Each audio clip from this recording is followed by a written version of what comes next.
Ciencia, salud y medio ambiente. Noveno grado. Mendel y las leyes básicas de la herencia. Parte 2. Hola amigos, bienvenidos a este espacio Aprendamos en Casa. El día de hoy hablaremos nuevamente sobre las leyes de la herencia y también sobre los experimentos de Mendel con respecto a las características heredables.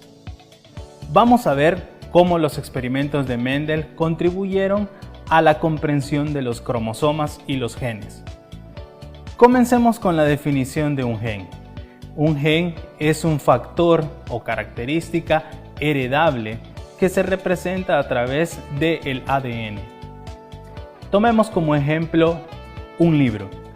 Este que tengo, por ejemplo, en mi mano, representa un gen completo con la información que tiene dentro.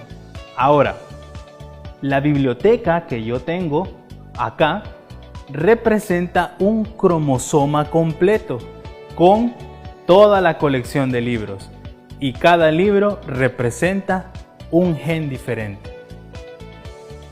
Ahora veamos una de las actividades humanas bastante antiguas que han contribuido a la transmisión de factores o de características heredables a través del tiempo. Hablamos de la domesticación. Presta atención, veamos. La selección de rasgos favorables en especies es una actividad antiquísima desde los mismos orígenes de la humanidad.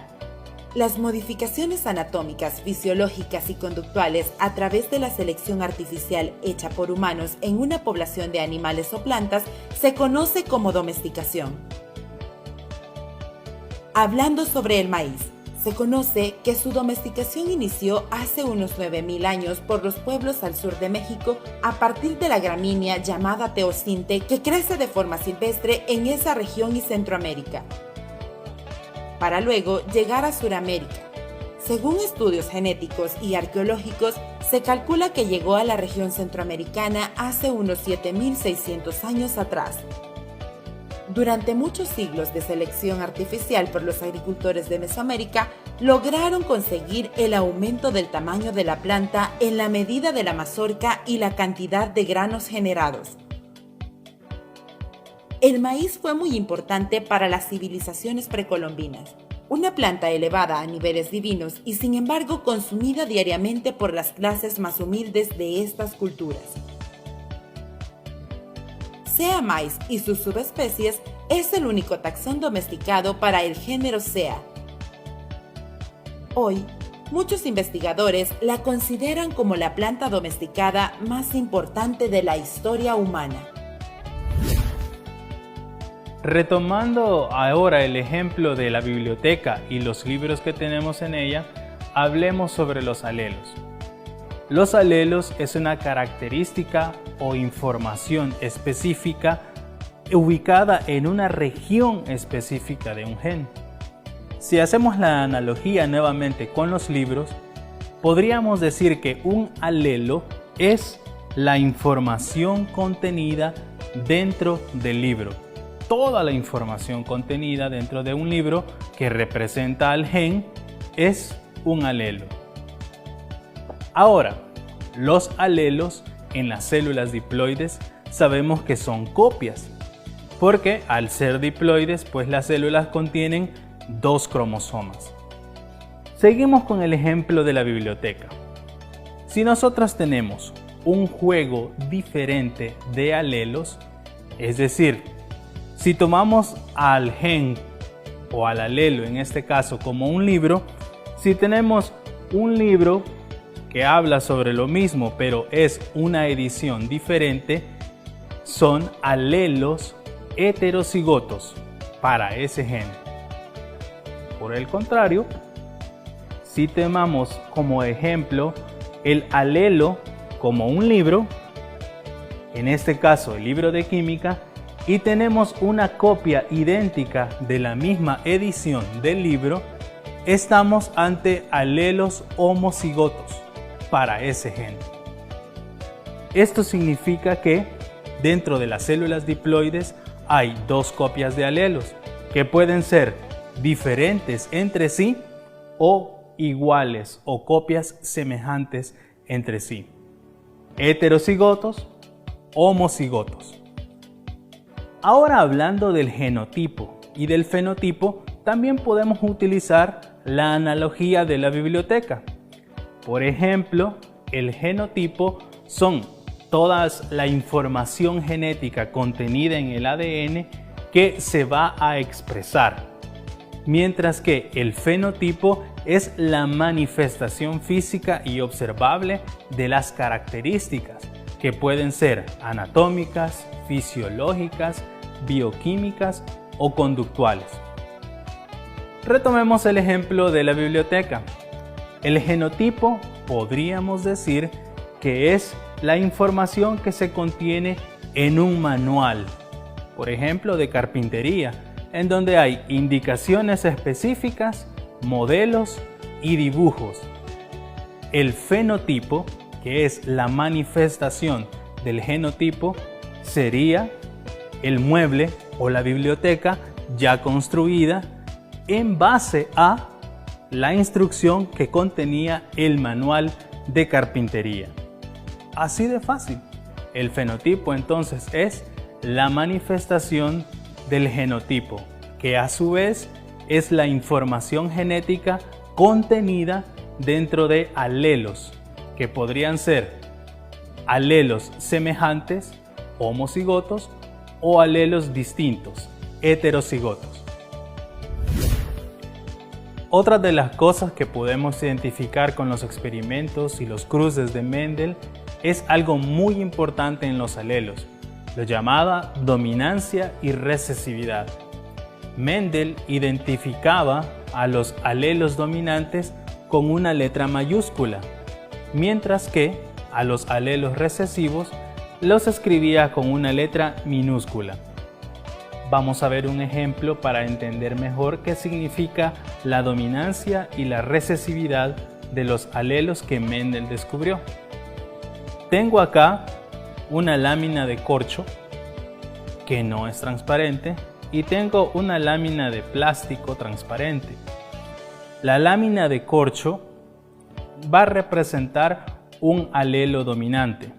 Y como es un alelo dominante y como lo que queremos ver es la transparencia, voy a colocar en una esquina del corcho una letra T mayúscula que representa al alelo dominante. Mientras que la característica de ser transparente de la lámina de plástico será el alelo recesivo y por lo tanto pondré en la esquina una T minúscula. De esta manera. Para entender la dominancia y la recesividad de los alelos, haré lo siguiente. En presencia de un alelo o de dos alelos en los cromosomas que son heterocigotos para células diploides, podemos tener este juego, un juego heterocigoto, en donde la lámina de corcho o la lámina opaca no transparente es el alelo dominante, mientras que la lámina transparente es el alelo recesivo. Noten que lo único que se observa en un alelo dominante o un alelo heterocigoto es justamente la característica dominante. Incluso si yo coloco la lámina transparente delante del corcho, igual la presencia o lo que se observa es la lámina de corcho y no la lámina de plástico. Ahora bien, si cambiamos la situación y tengo una segunda lámina de plástico que también por ser transparente es un alelo recesivo, ahora tengo una característica recesiva, homocigota, porque ambos alelos son iguales. En este momento, o en este caso, sí se puede observar la transparencia de ambos alelos. Colocándolos uno frente al otro, no importa la posición. ¿Qué significa esto? Significa que lo que Mendel observó fue que los alelos dominantes siempre van a manifestarse incluso cuando haya una presencia de un alelo recesivo en ellos. Por otro lado, Mendel observó también que los rasgos o las características recesivas solamente se van a presentar si el alelo es homocigoto, es decir, si el alelo contiene dos alelos recesivos nada más. En esta ocasión se presentará o se manifestará un rasgo recesivo. Por ejemplo, podríamos decir que un rasgo dominante sería la gente de cabello liso y un rasgo recesivo la gente de cabello rizado. Por lo tanto, aunque nuestros padres o aunque alguno de nuestros padres fuera de cabello rizado y otro de cabello liso, posiblemente siempre manifestemos el cabello liso. Mientras que si nuestros dos padres son de cabello rizado, es muy probable que los hijos sean cabello rizado. Gregor Mendel realizó cruces de prueba. Esto es posible conociendo la dominancia y el genotipo de un progenitor. Por ejemplo, Mendel determinó que el tallo largo representado por T mayúscula era dominante sobre el tallo corto representado por T minúscula. Pero entonces, ¿cómo podía corroborar que las plantas de tallo largo eran homocigotas? Mendel las cruzó con un recesivo. El padre es homocigoto, pues es recesivo, representado por ambas T. Produce solo gametos T. Si la madre es heterocigoto, producirá gametos T y T, y habrá 50% de probabilidad de plantas F1 tallo bajo. Como se esperaba, Mendel obtuvo un fenotipo 50% tallo largo y 50% tallo corto. Con lo que hemos visto hoy, hemos entendido cómo los experimentos de Mendel nos ayudan a entender la transmisión de las características hereditarias. Estas características hereditarias se dan a través de los alelos y el cruzamiento cromosómico. Este cruzamiento cromosómico es la transmisión o el compartir información del ADN entre cromosomas. ¿Para qué sirve esto? Esto ha ayudado mucho a la cladística a poder hacer un rastreo sobre las relaciones evolutivas que existen entre muchas especies, plantas, animales, hongos, etc., además de poder rastrear el ancestro común y características similares entre ellos. Además, el rastreo también sobre las características hereditables ayuda a los seres humanos, por ejemplo, a hacer pruebas de paternidad y también a poder definir un árbol genealógico o un árbol con los antepasados de la familia. También en la medicina, el comprender que los alelos conforman el entrecruzamiento genético y también ellos son los que determinan el fenotipo y el genotipo, ayuda a comprender mejor la transmisión de enfermedades y mutaciones y tipos de cáncer que son heredables de una generación a otra. Se puede rastrear el material genético de los padres y se puede obtener la probabilidad sobre si sus hijos obtendrán los fenotipos o los genotipos que derivarán en esta clase de enfermedades heredables. Hemos visto cómo a través de los cruces de Mendel se logró comprender la transmisión de las características heredables a través de los alelos y el cruzamiento de la información genética, que es el ADN, y esto sentó las bases para la ley cromosómica. Además, hemos entendido que dentro de los alelos son regiones o partes del ADN que contienen las características heredables que pueden ser transmitidas de una generación a otra. Esto significa que una generación a otra puede expresar genotipos y fenotipos de acuerdo a los alelos que contengan. Y también el entrecruzamiento genético promueve la variabilidad dentro de las especies de todos los seres vivos en el planeta.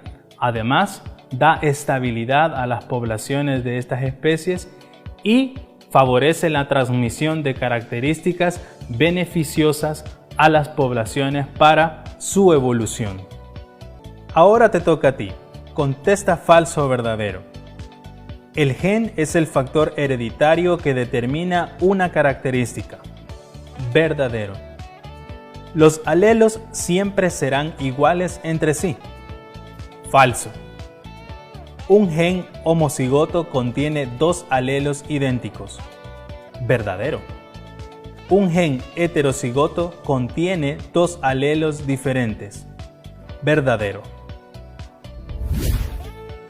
Espero que hayas aprendido sobre las bases de la herencia y sobre los aspectos generales con los cruces mendelianos y sus experimentos. Te invito a que puedas seguir aprendiendo más sobre las leyes de la herencia y la genética, ya que es un campo muy amplio. Y también te invito a que puedas sintonizar la próxima ocasión aquí en tu espacio Aprendamos en Casa. Hasta luego, amigos.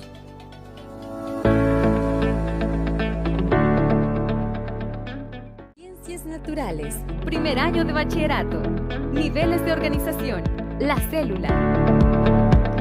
Hola, ¿cómo están? Espero que muy bien e iniciando la semana con mucha energía. En esta oportunidad vamos a hablar de un tema que es crucial para entender todo el universo biológico. Así es, vamos a hablar de la organización de los seres vivos. Luego vamos a profundizar un poco en la célula, en su estructura y su función. Estos temas probablemente no te resulten nuevos, sino que los hayas visto de años anteriores, pero eso no es un problema. La verdad es que te conferirán una ventaja, pues te será más fácil enlazarlos con los temas siguientes. Ahora bien, si no te acuerdas, tampoco te preocupes, pues vamos a iniciar con un pequeño repaso.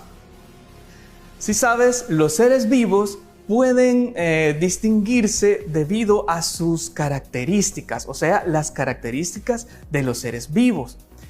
Es fácil decir, por ejemplo, que un ser humano, un perro, una planta o un insecto están vivos. Y también pareciera fácil distinguir que una página de papel o una roca no lo están. Pero si te fijas bien, a pesar de la gran diversidad que existe en los seres vivos, también hay cosas que tienen en común. A estas cosas es las que llamamos características de los seres vivos. ¿Y cuáles son estas? Estarás preguntándote. Pues bien, haciendo un breve resumen, podríamos decir que tratamos del metabolismo, de la homeostasis, de la irritabilidad, también tenemos el crecimiento, tenemos además otras características importantes como la reproducción y la adaptabilidad, y nos falta la última, que es la organización. Precisamente ese va a ser el objeto de estudio en esta clase y es la razón de ser de los niveles de organización, pues nos permite, en pocas palabras, poder ver en los seres vivos aquellas características o atributos observables y poder estudiarlos desde esta perspectiva. Veamos cuáles son estos niveles. Muy bien, entonces lo primero que debemos de considerar es por qué necesitamos hacer estos niveles de organización y cuál es la razón de ser también de esta complejidad, cuáles son los criterios que nos hacen establecer diferentes niveles de organización de los seres vivos. Pues es relativamente sencillo, aunque un poco contradictorio, ya que la vida realmente tiene una complejidad muy grande. Entonces, lo que nosotros tenemos que hacer es dividirlo en subpartes para poder comprenderlo mejor. No es tan difícil, ¿verdad? Ahora bien, ¿cuáles son esos criterios para que nosotros podamos comprender mejor y hacer diferentes niveles? Pues el primer criterio es básicamente la complejidad. ¿Qué tan complejo es algo? Por ejemplo, en el caso de los átomos y de otros elementos, podríamos decir de que no son iguales a la suma de sus partes. Y el otro criterio es la complejidad y la escala que estos puedan tener. Entonces ya tendríamos dos: complejidad y escala, es decir, hay niveles que son más pequeños, unos que son más sencillos y otros que son más complejos. Son nuestros dos principales criterios. Pero aún pasa algo más, y es que cada vez que nosotros hacemos o pasamos a otro nivel, podemos observar unos atributos que no estaban presentes en el nivel inmediatamente inferior, por decirlo así. Piensa en algo, en alguna cosa cuya suma de sus partes no sea igual a el producto que representa esa cosa. Muy bien, ya sé, podría ser, por ejemplo, una computadora. Una computadora está hecha de distintos componentes individuales, cada uno de los cuales no dirías que puede funcionar como una computadora. Es decir, puedes tener la memoria o un monitor o cualquier otro componente de la computadora, pero el componente solo no puede hacer lo que hace una computadora. ¿Qué tal si pensamos en otro ejemplo? Bien, podría ser, por ejemplo, un tamal. Es un ejemplo delicioso, digamos. ¿Qué cosas componen un tamal y que individualmente no tienen las propiedades que tendría un tamal? Por ejemplo, el maíz, pues no tiene el mismo sabor solo que cuando está en el tamal. Así también el achiote, tenemos, por ejemplo, papas, pollo y cualquier otro ingrediente que quieras poner. Todos esos ingredientes individuales no van a saber por sí mismos cómo lo haría un tamal. Es completamente diferente. Entonces, a esto, resumiendo, es lo que llamamos las propiedades emergentes. Bien, entonces hemos visto dos criterios y las propiedades emergentes que también hay que considerar. Ahora bien, hay otra situación o otro criterio que hay que tener en cuenta, y eso sería que existen dos perspectivas para ver estos niveles dependiendo, digamos, del tipo de ciencia que está más incidente en los niveles. Así, por ejemplo, tenemos que existen niveles de orden químico y otros niveles, o molecular por decirlo así, y otros niveles que serían los niveles biológicos. Vamos a ver cada uno de ellos. El primer nivel sería el de las partículas subatómicas, es decir, cada átomo está compuesto por partículas. ¿Te acuerdas cuáles son? Pues sencillo, ¿no? Serían protones, neutrones, electrones, etc. Y todos juntos forman un átomo, algo con unas propiedades diferentes a cada una de sus partes, ¿sí?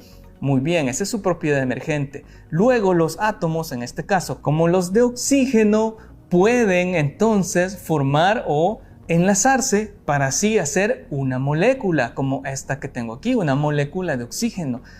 Así se encuentran normalmente en la naturaleza, pero también puede ser no necesariamente que sean dos átomos iguales, pueden ser dos átomos diferentes, como esta molécula de CO2. En este caso tenemos carbono y tenemos también oxígeno. Lo que podemos notar es que tanto el carbono como el oxígeno tendrían unas propiedades completamente diferentes.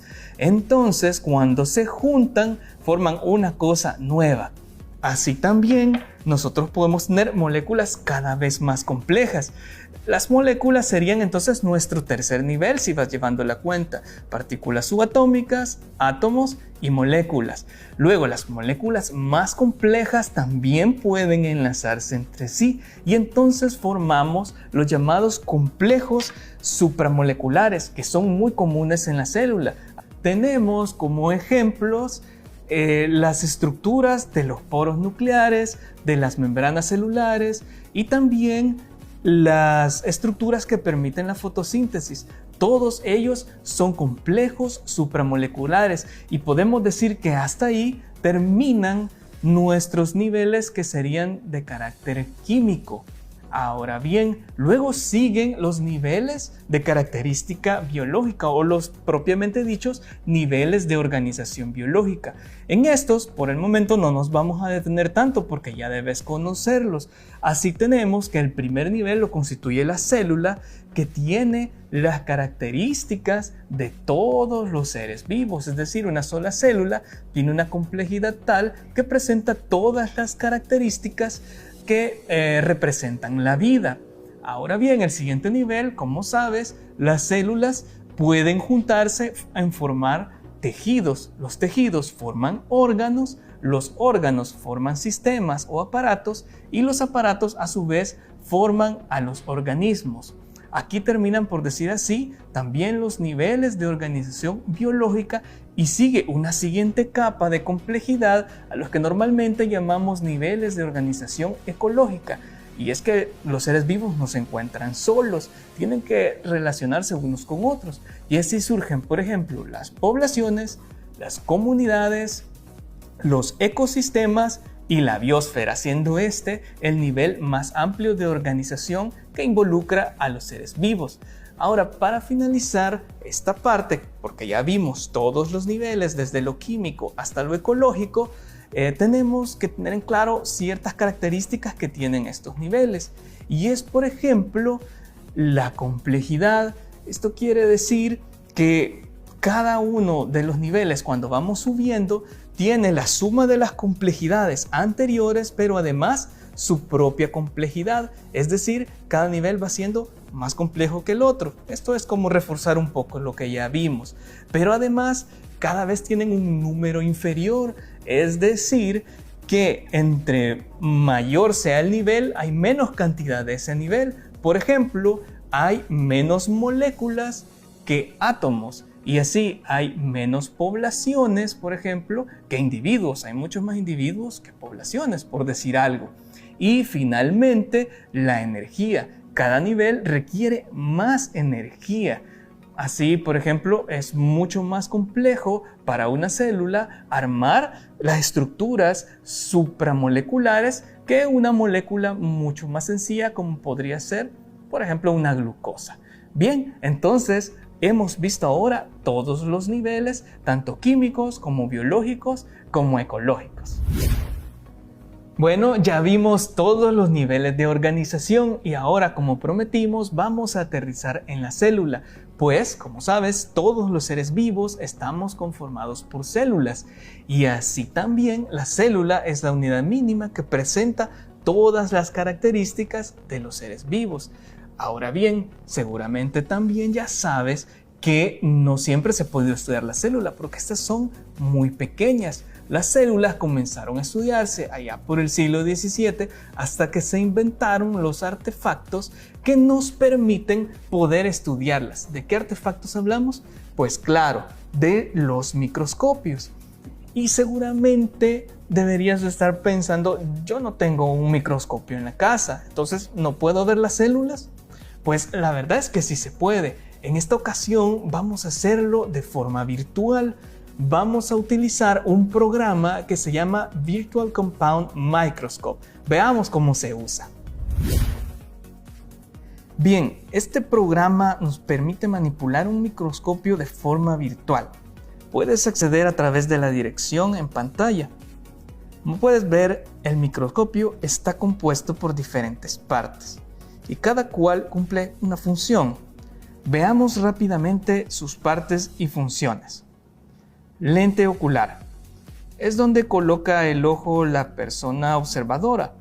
Esta lente puede aumentar la imagen entre 10 a 15 veces normalmente el tamaño que tiene la imagen. El cañón. Se trata básicamente de un tubo alargado de metal cuyo interior es negro. Sirve como sostén al lente ocular y a las lentes objetivo. Ahora veamos las lentes objetivo. Es un grupo de 2 a 3 lentes ubicadas en el revólver. ¿Qué es el revólver? Pues es un sistema que en su interior contiene a los lentes objetivos. Pueden tener un sistema de giro que permite el intercambio de estos lentes. Eso es lo normal. El tornillo macrométrico. Es una perilla que al girarla actúa acercando o alejando al objeto que se está observando. El tornillo micrométrico, por otro lado, es el que nos permite afinar y enfocar correctamente la imagen, haciéndola más clara. Ahora tenemos la platina. Se trata de una plataforma de pinzas, es donde se coloca al objeto o a la preparación que se desea observar. Algunos tienen otro tipo de dispositivos como un carro. El diafragma. Este sirve para regular la cantidad de luz que pasa a través del objeto en observación. Condensador. Sirve para concentrar el haz luminoso en la preparación u objeto. Y finalmente la fuente luminosa artificial. Esta dirige la luz hacia la platina.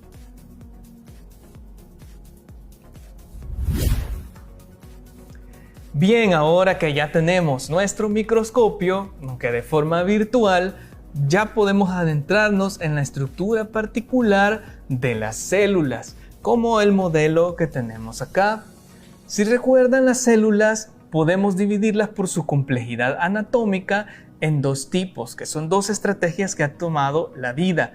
Una serían las células procariotas, que básicamente son bacterias y arqueas y que tienen una estructura anatómica relativamente simple, no como esta que tenemos acá, pues básicamente constituyen de una membrana celular, un citoplasma, el material genético, obviamente, probablemente los ribosomas y una pared celular.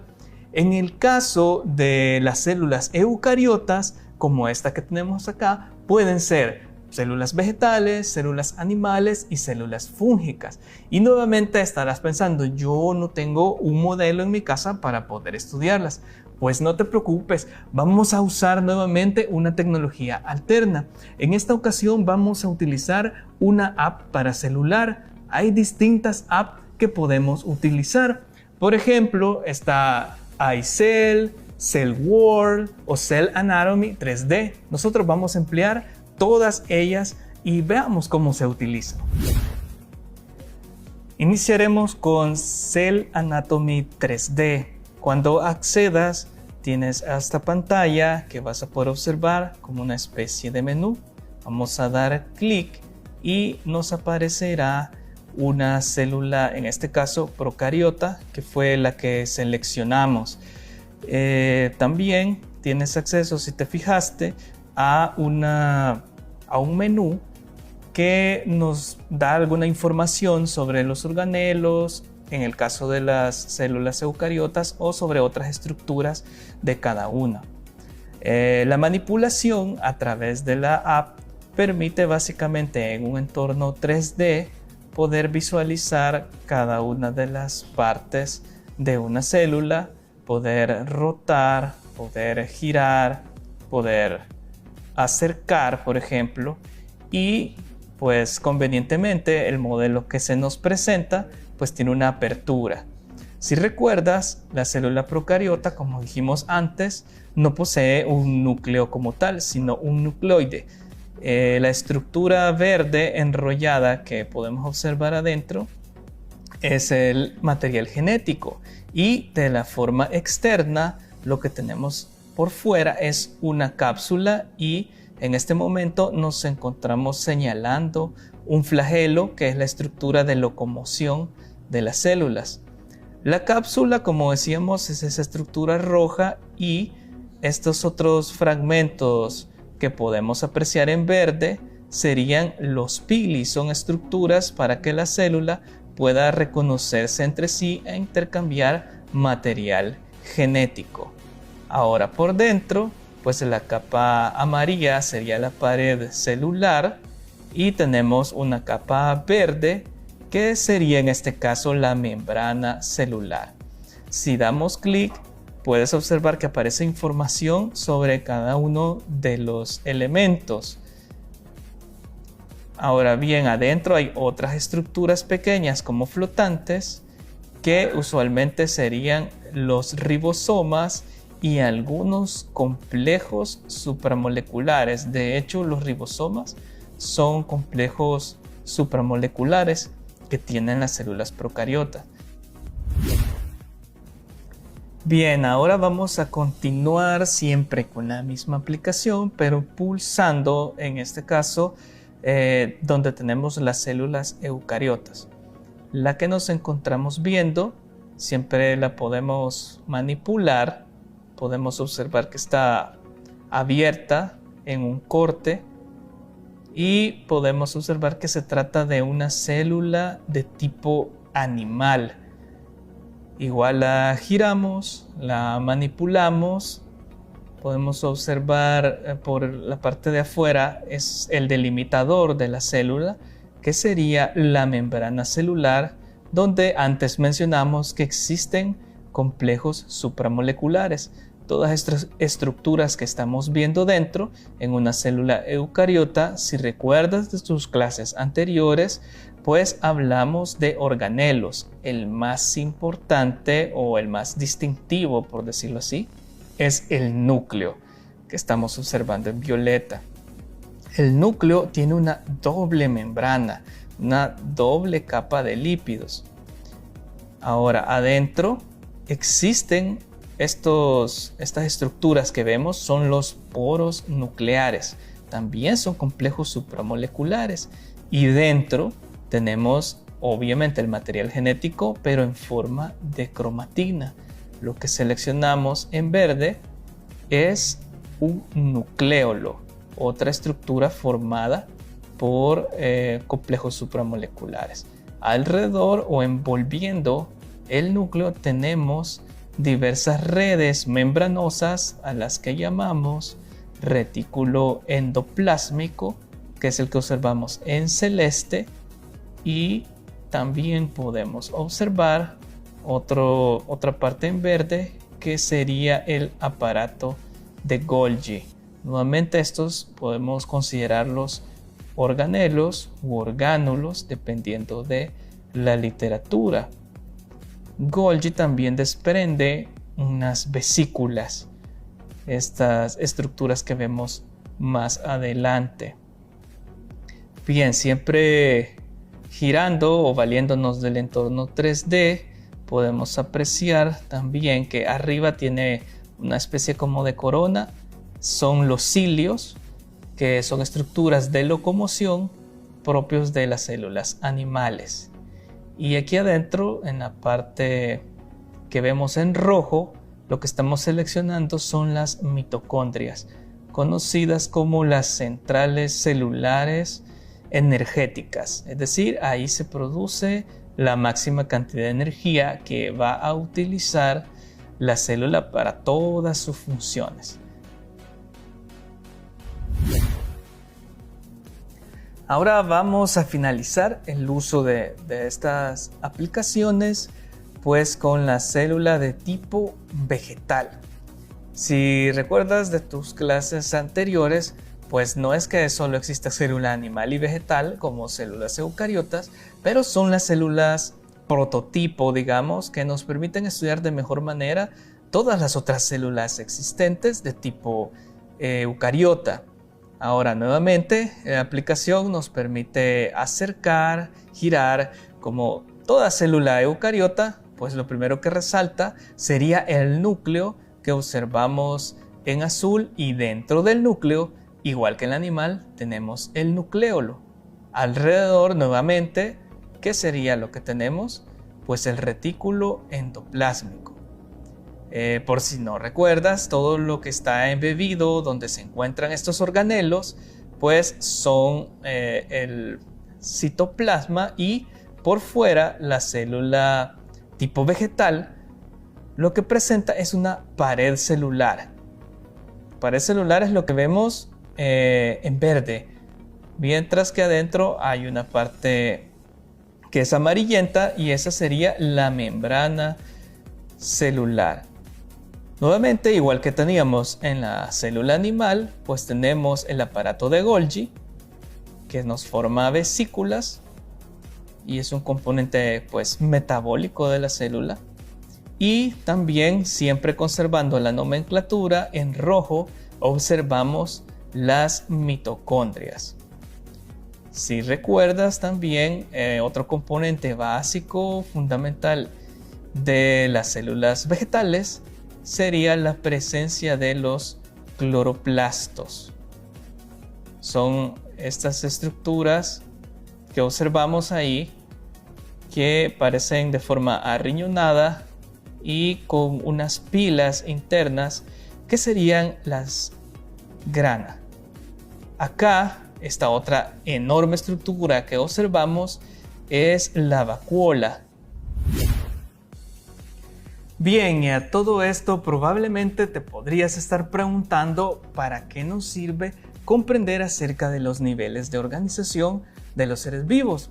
Pues es relativamente fácil. Antes dijimos que el mundo vivo era muy complejo, entonces es conveniente para nosotros si lo organizamos en algunas categorías más pequeñas para facilitar su comprensión de una realidad que puede ser verdaderamente complicada.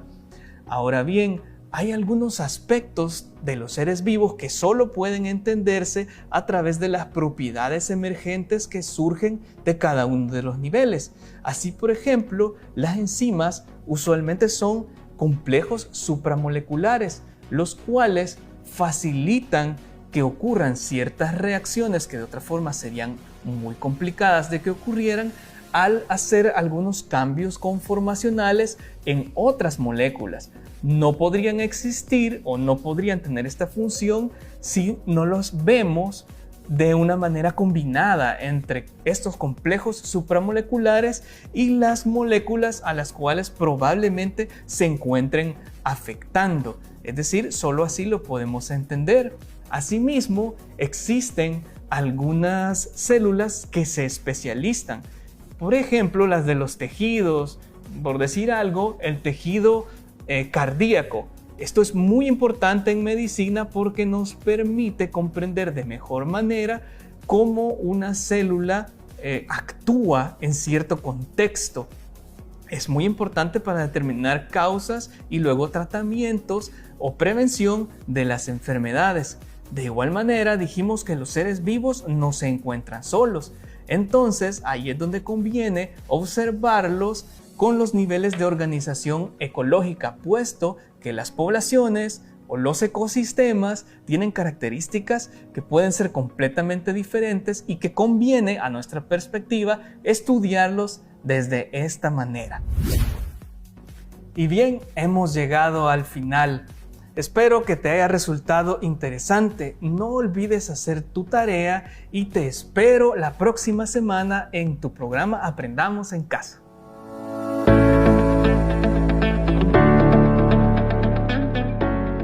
Ciencias Naturales, segundo año de bachillerato. Taxonomía y sistemática, parte 2. Bienvenidos amigos nuevamente a este espacio de Aprendamos en Casa.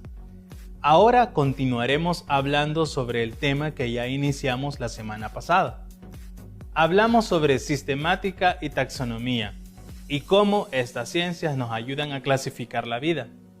En esta ocasión nos enfocaremos más en la parte taxonómica. Déjame hacerte una pregunta.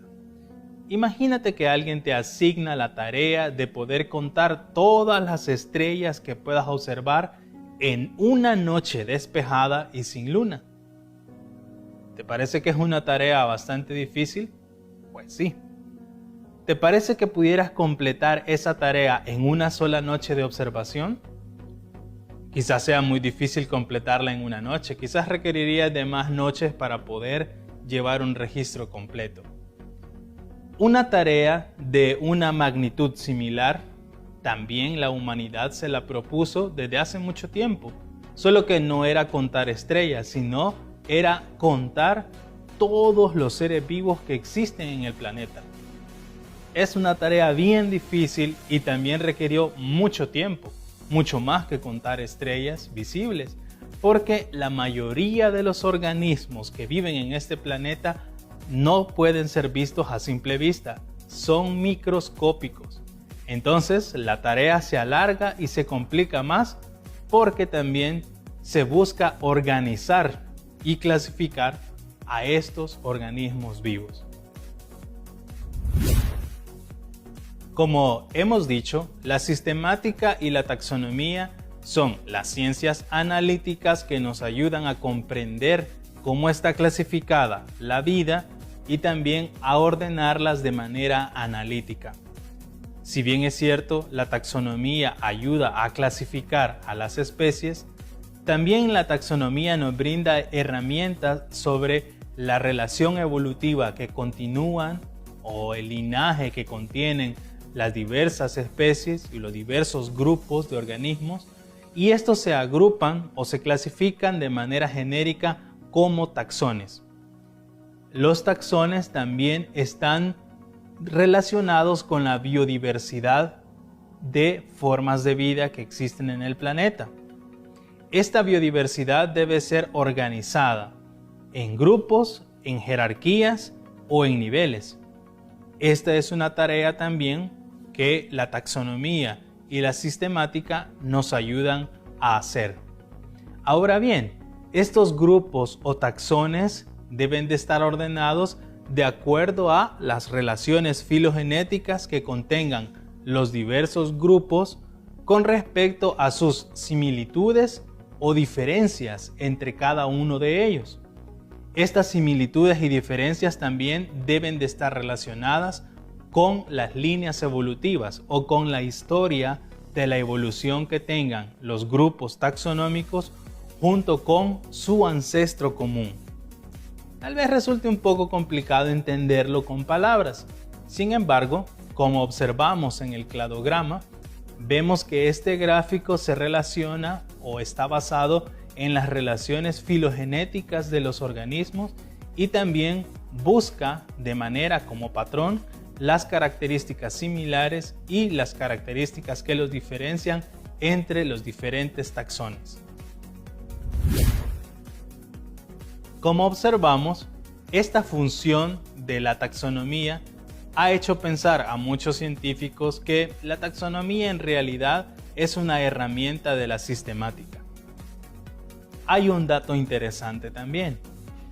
En la Tierra se calcula que existen alrededor de 100 millones de especies de organismos vivos sobre el planeta. Sin embargo, hasta hoy se ha podido describir completamente solamente 1.8 millones de estos organismos. Y como ya lo mencioné, la gran mayoría de los organismos vivientes en este planeta son microscópicos. Ahora, ya sabemos que los grupos que corresponden a relaciones o conexiones similares de seres vivos se conocen como taxones. Es una regla y una convención internacional el hecho de que ningún organismo vivo puede compartir su nombre científico con otro organismo. Es decir, cada organismo de estos 100 millones que en teoría existen debe de tener cada uno un nombre científico por convención internacional para no confundirse entre sí. Como sabemos, los nombres científicos se asignan de acuerdo a las reglas de la nomenclatura binomial. La nomenclatura binomial fue utilizada por primera vez por el investigador Carl Linneo. Ahora, esta nomenclatura binomial también tiene algunas reglas extras. En primer lugar, sabemos que los nombres científicos están escritos en latín. El latín es una lengua muerta. ¿Y por qué se utiliza esta lengua o este idioma para escribir los nombres científicos? El hecho de que esté muerta es una ventaja. Esto significa que al ser una lengua muerta no está sometida a cambios gramaticales de acuerdo al tiempo, porque no hay hablantes que la ocupen. Eso significa que la lengua latín tiene una estabilidad indefinida, en donde sus normas gramaticales no son alteradas. Por lo tanto, es una lengua perfecta para poder asignar nombres propios a organismos que los distingan de los demás, que ya son clasificados. Vamos a ver a continuación algunos ejemplos de esto, basados en las normas y en las reglas de la nomenclatura binomial. Veamos, acompáñame. Muy bien, vamos a empezar. Tenemos en la pizarra, como puedes observar, 3 ejemplos de nombres científicos en base a las reglas de la nomenclatura binomial. La nomenclatura binomial nos dice que el nombre científico debe ir, en primer lugar, en latín. Por eso tal vez te parecerán un poco complicadas o extrañas estas palabras, aunque seguramente, si ya fuiste observador, te has dado cuenta que hay algunas que pudiera resultar ser familiares. Ahora, después de observar que están en latín, la regla nos dice que el nombre científico debe de ir conformado en primer lugar por el género y la especie. También esto nos dice que el género siempre va a ser el sustantivo, mientras que la especie va a estar determinada por el adjetivo o el epíteto del nombre científico. Comencemos con el primer ejemplo. Si tú notas, el primer ejemplo son 2 palabras muy cortas y como están en latín, recuerda una cosa: el latín es una lengua muerta, como ya lo mencionamos, pero que de cierta manera está viva en los demás idiomas de los cuales se derivaron de ella. Y uno de esos idiomas que se derivaron del latín, por fortuna para nosotros, fue el español. Así que ahora entendemos un poco sobre cómo es el origen del español y que está influido grandemente por el latín. Es por eso que la pronunciación no se complica mucho, solamente tienes que soltar un poco la lengua para pronunciarlo. Volvamos al primer ejemplo. Tritricum durum. Piensa por un momento, ¿qué especie podrá ser? Recuerda que el nombre científico es el nombre que se le da por estándar a nivel mundial a este organismo. Tritricum durum. Posiblemente el adjetivo te recuerde a algo que suena como duro o algo que sea bastante condensado. Bueno, averigüemos de qué se trata. Tritricum durum es el nombre científico para una planta muy famosa, el trigo. ¿Y por qué tritricum? Tritricum viene del latín que significa, que es tritricum y significa algo que se muele o algo que se tritura. Triticum, tritura. ¿Notas la semejanza? Y luego durum, como lo mencionamos, viene también de una palabra latín que significa algo duro. Qué interesante. Esto quiere decir que algunas de las reglas del latín permiten a la persona que describe por primera vez una especie asignar el nombre en latín de acuerdo a estas reglas estandarizadas, pero da la flexibilidad de poder utilizar las características de ese organismo para nombrarlo. En este caso, la persona que describió por primera vez al trigo utilizó las características de esta semilla para poder asignarle su nombre científico. ¿Qué significa esto? La semilla del trigo es dura y también la semilla del trigo se muele. Entonces, quien asignó el nombre científico por primera vez al trigo, lo asignó de acuerdo a las características físicas que pudo observar. Etimológicamente, como dato curioso, entonces el trigo tendría como nombre científico algo duro que se muele o que se tritura. Eso significaría la planta o el nombre de trigo en su nombre científico. Interesante.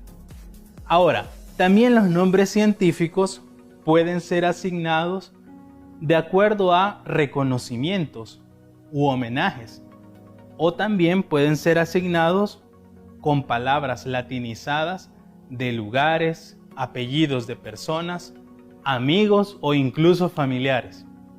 Veamos este ejemplo. Cedrela salvadorensis.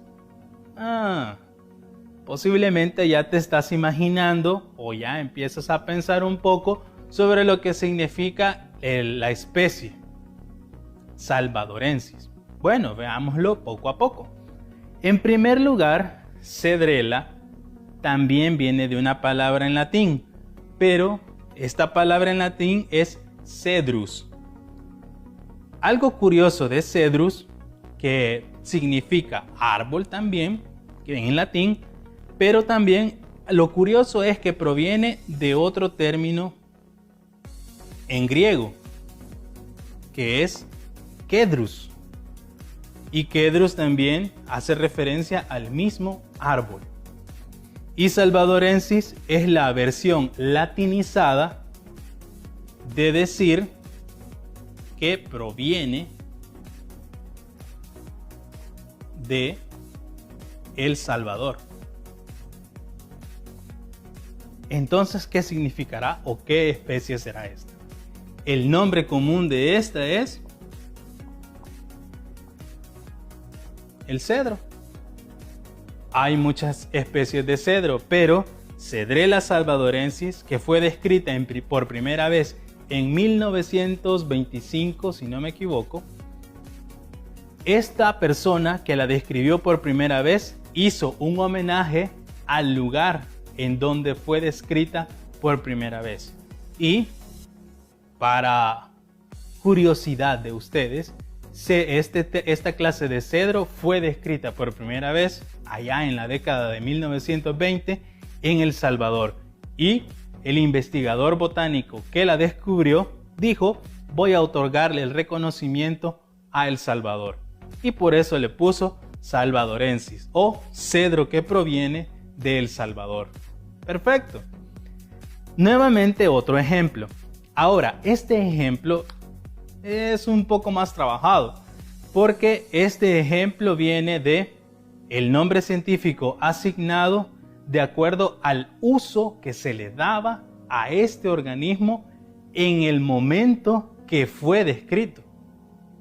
Esto tiene que ver con la historia y con el uso que se le daba. Saccharum officinarum. Fíjate que la palabra saccharum está asociada con el término sacarosa. Y sacarosa o saccharum también es un término en latín que significa azúcar. Sin embargo, ese término saccharum no es propio del latín. Es una palabra de origen árabe, sacar. Y sacar no significa azúcar, sino que sacar significa arenilla o polvo, haciendo referencia al polvo blanquecino o a la arenilla blanquecina que se forma en la caña, en el tallo de la caña de azúcar. Ese polvito amarillo, los árabes lo llamaron sacar. Y este sacar se derivó en latín de saccharum. Y luego officinarum. Quien le asignó el nombre por primera vez a este organismo fue Linneo. Linneo tenía contactos con los monjes de los monasterios de Europa. En los monasterios de Europa habían espacios designados en esos lugares para que los monjes trabajaran con hierbas medicinales. Y esos lugares de trabajo se conocían como officinale. ¿Te parece conocido? Officinale se derivó después en la palabra oficina, que significa lugar de trabajo o taller. Pero era justamente donde los monjes fabricaban sus hierbas medicinales. Esto significa, officinale significa que viene de la oficina o que viene del taller. Pero ¿de qué especie estamos hablando entonces? Esta especie es conocida comúnmente como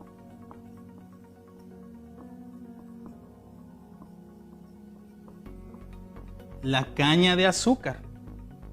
En aquel entonces, cuando Linneo la describió por primera vez, la caña de azúcar no era usada para extraer azúcar, sino que era usada como una hierba o como una planta medicinal.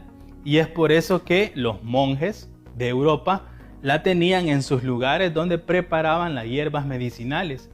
Y fue en honor a eso que Linneo le puso officinarum, o polvillo que viene de los lugares de hierbas medicinales, porque en aquel entonces la caña de azúcar no era utilizada para fabricar el azúcar que ahora conocemos. Hoy sí ya conocemos que de ahí viene el azúcar, pero vea, entonces los nombres científicos nos dan, aparte de tener una clasificación específica para cada organismo en la Tierra, también nos dan la historia y la etimología de dónde provienen estos nombres, de acuerdo a características fisiológicas o anatómicas, de acuerdo a homenajes, lugares o sitios donde fueron descubiertos, o de acuerdo a los usos y la parte histórica de dónde se descubrieron y en qué momento se descubrieron. Sabemos que los dominios modernos propuestos por Carl Woese en la década del 90 son arquea, bacteria y eucaria. Estos dominios o esta taxonomía moderna involucra todos los grandes reinos que se conocían desde antes en la época de la taxonomía linneana. La taxonomía linneana no consideraba las líneas filogenéticas ni algunos de los rasgos que tenían que ver con la evolución o con las líneas evolutivas de muchos grupos taxonómicos. Es por eso que entre estas y muchas discrepancias han surgido la revisión constante y la revisión propuesta por muchos investigadores como Woese, que produjo o que propone la creación de los dominios. Y como veremos más adelante, otra clase de taxonomías también han surgido más actualmente. Ahora bien, las taxonomías o los niveles jerárquicos son para poder organizar y poder clasificar y ubicar a los grupos taxonómicos de acuerdo a sus características evolutivas y filogenéticas. Esto es más o menos como tener una dirección postal. Tal vez en estos tiempos modernos ya no se escriban cartas. Sin embargo, incluso entre 1990 y el año 2000, aún habían muchas personas que escribían cartas. Para poder tener una carta había que poner una dirección postal.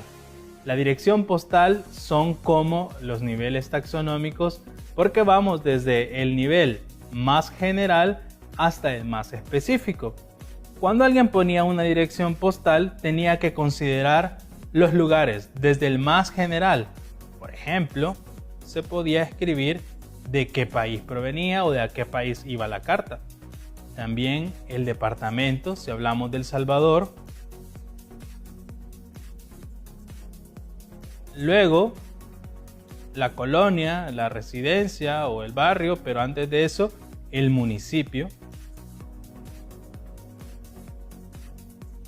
Ahora sí, la colonia o el barrio o la residencial. Luego de la colonia, una calle principal. Hay muchas personas que también viven en polígonos. U otras personas que también viven en pasajes. Y al final uno ponía el nombre o el número de la casa en donde vivía. Ven, desde lo más general hasta lo más específico. Las clasificaciones taxonómicas funcionan de esa misma manera. Desde los niveles jerárquicos más grandes, dominio, reino, filum o división,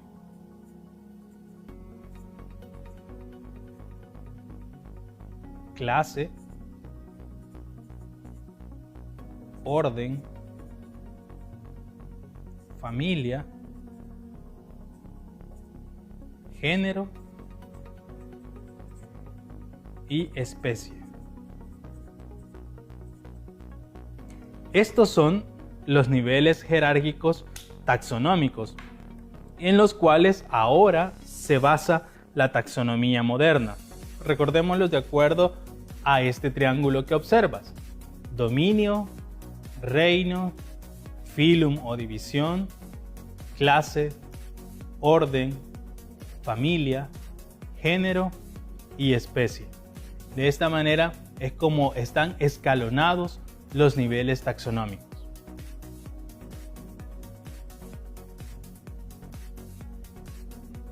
Actualmente se consideran los reinos y dominios como los taxones más grandes en la clasificación de seres vivos. Hoy en día existen dos escuelas que intentan definir el mejor sistema de agrupación de los organismos, es decir, que refleje las relaciones evolutivas y que sea fácil de usar. Una propuesta es la de 7 reinos y 2 imperios, planteada por Ruggiero y otros investigadores en 2015. En ella, 5 reinos son de organismos eucariotas, Animalia y Plantae, son multicelulares. El reino Fungi posee organismos unicelulares y multicelulares, mientras que los eucariotas, que no encajan en ninguno de los reinos anteriores, han sido agrupados arbitrariamente en cromistas o protozoa. Estos son los reinos más controvertidos. Si bien es cierto, esta clasificación que acabamos de ver es la más moderna, sin embargo, el sistema de 3 dominios es el que ha logrado agrupar de una mejor manera a los demás reinos de los organismos vivos. Aunque en el sistema de los 3 dominios, los reinos se vuelven poco funcionales de acuerdo a sus conexiones o a sus relaciones filogenéticas. Esto significa que los reinos deberían tener hasta por lo menos 24 reinos más. Imagínate lo complicado y poco funcional que esto sería. Sin embargo, los 2 imperios también cada vez más va teniendo menos y menos popularidad en la comunidad científica. Ponte a prueba, responde las siguientes preguntas. ¿La taxonomía clasifica a los seres vivos de acuerdo con? Correcto, relaciones evolutivas. ¿Cómo se le llama a un grupo de seres vivos de cualquier grupo taxonómico? Correcto, es el taxón. ¿Qué sistema se utiliza para asignar nombres científicos a los seres vivos? Correcto, la nomenclatura binomial. ¿Cuáles son los dominios aceptados actualmente? Muy bien, Eukarya, Bacteria y Arquea. Lastimosamente hemos llegado al final de este video. Esperamos que hayas aprendido sobre la introducción a la sistemática y la taxonomía y los demás términos básicos para poder adentrarte más en este fascinante tema que es la clasificación de los seres vivos. Llegamos hasta acá y siempre recordándote que por favor tomes en cuenta las medidas de bioseguridad, ya sea en tu casa o el lugar a donde vayas. Y te esperamos la próxima vez aquí en tu espacio Aprendamos en Casa. Hasta luego, amigos.